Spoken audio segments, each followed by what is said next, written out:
Bismillahirrahmanirrahim. Assalamualaikum warahmatullahi wabarakatuh. Perkenalkan, nama saya Ahmad Muhammad Ashaf, NIM 210301502035. Tugasnya psikologi penjas dan olahraga. Pengertian psikologi penjas olahraga. Psikologi adalah sebuah bidang ilmu pengetahuan dan ilmu terapan yang mempelajari mengenai perilaku dan fungsi mental manusia secara ilmiah. Menurut asal katanya, psikologi berasal dari Yunani kuno, psyche yang berarti jiwa dan logia, logos yang artinya ilmu, sehingga secara psikologis yang dapat diartikan sebagai ilmu yang mempelajari tentang jiwa atau mental.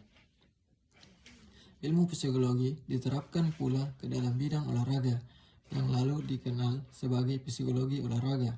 Penerapan psikologi ke dalam bidang olahraga ini adalah untuk membantu agar bakat olahraga yang ada di dalam diri seseorang dapat dikembangkan sebaiknya tanpa adanya hambatan dan faktor-faktor yang ada di dalam kepribadiannya.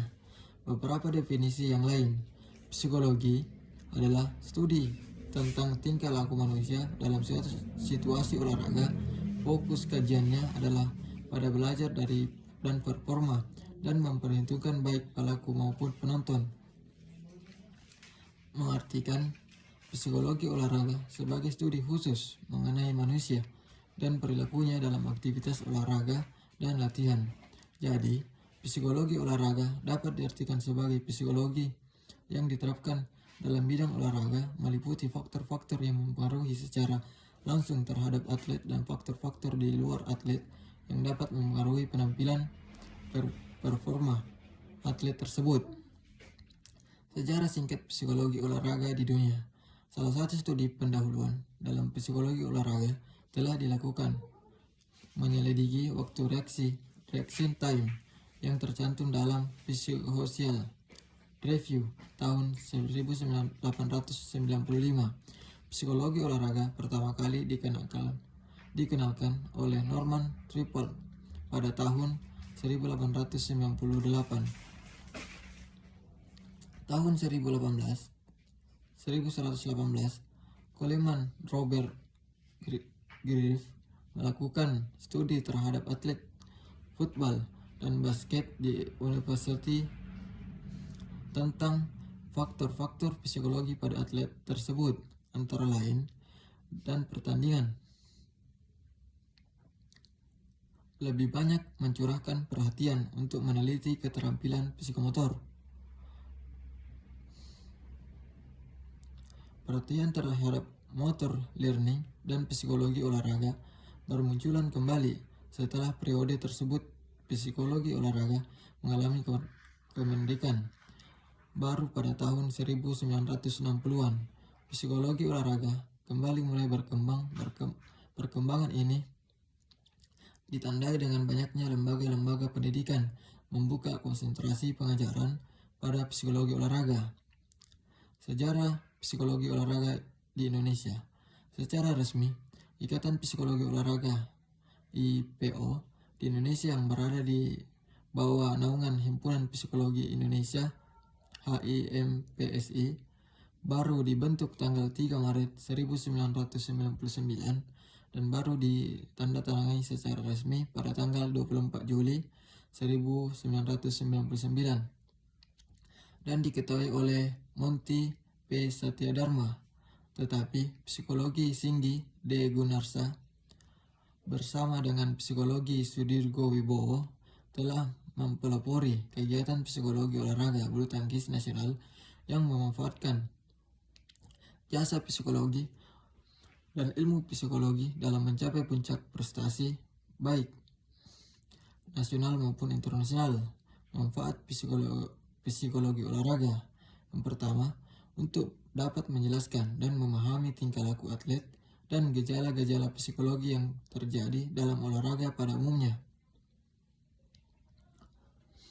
Yang kedua, untuk dapat meramalkan atau dapat membuat prediksi terjadi pada atlet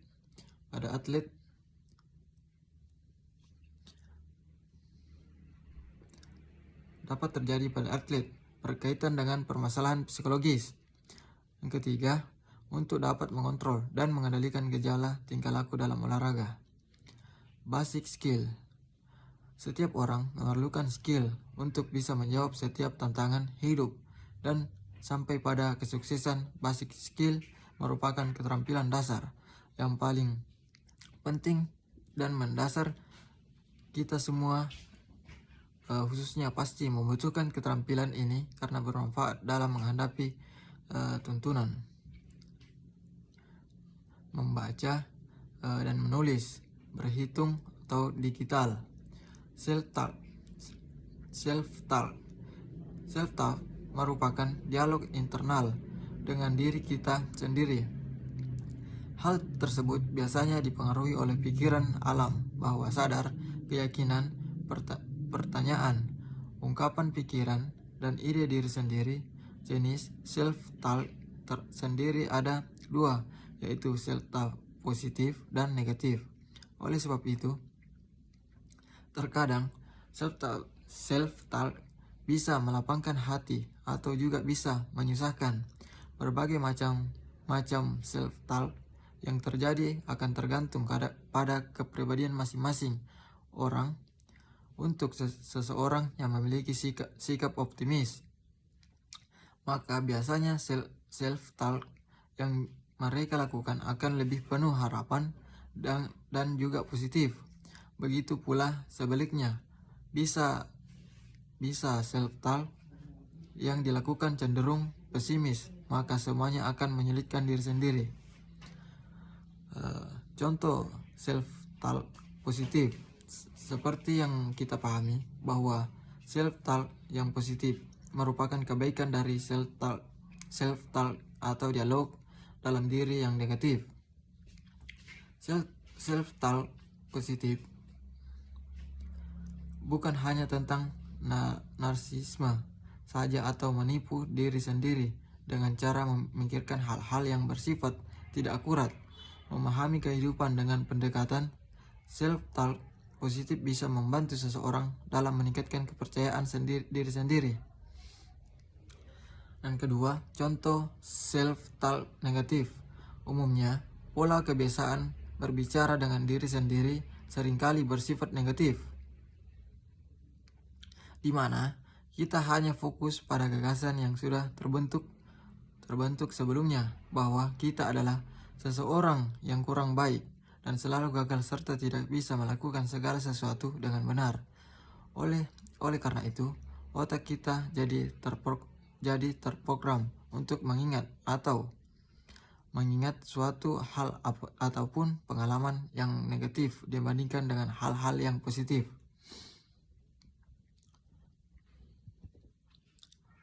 Manfaat self-talk. Yang pertama, mempunyai perspektif baru di masa sulit. Yang kedua, memiliki hubungan yang lebih baik. Yang ketiga, meningkatkan kepercayaan diri. Yang keempat, menurunkan rasa kesepian. Yang kelima, melatih diri sendiri untuk mengambil sisi positif dari suatu peristiwa. Yang keenam, membangun kekuatan mental. Yang ketujuh, meningkatkan kualitas hidup. Dan yang terakhir, menjaga kesehatan fisik secara keseluruhan. Mental imagery adalah aktivitas menggambarkan suatu hasil tertentu sebelum hasil tersebut dicapai. Dengan visualisasi, seseorang seolah-olah membuat rancangan gambar secara abstrak tentang hasil yang ingin dicapai.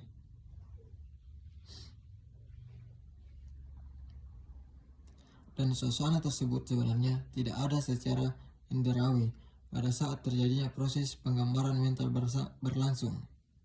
Sehingga dapat disimpulkan bahwa pembayangan mental imagery didefinisikan sebagai suatu representasi mental mengenai objek atau peristiwa yang tidak eksis pada saat terjadinya proses pembayangan. Komponen mental imagery yaitu ada stimulus, panca indera, dan memori. proses terjadinya mental imagery. Guna memahami pengalaman yang terjadi dalam keseharian individu, membentuk representasi mental terkait dengan pengalaman prosesnya terjadinya representasi mental atau mental imagery ialah merupakan sebuah kegiatan yang melibatkan stimuli panca indera dan memori mata dan telinga yang menerima informasi dari stimuli dikirimkan ke korteks untuk menemukan apakah suatu kata mendeskripsikan benda hidup atau benda mati. Ketika seseorang merasa informasi yang telah diterimanya tersebut merupakan pengalaman yang menyenangkan ataupun yang bersifat traumatik karena mudah diingat dan dibandingkan pengalaman yang lain, maka informasi yang tersimpan di dalam STM akan direhearset atau diulang untuk kemudian disimpan ke dalam long term memory untuk mengolah masa kini atau menghubungkan pengalaman di masa lalu dengan pengalaman sekarang. Teknik mnemonik ialah suatu teknik yang meningkatkan penyimpangan dan mengambil suatu informasi dalam memori. Hal ini sesuai dengan pengertian dan mental imagery itu sendiri, yaitu suatu representasi mental mengenai objek atau peristiwa yang tidak eksis pada saat terjadinya proses pembayangan. Sekian dari saya. Assalamualaikum warahmatullahi wabarakatuh.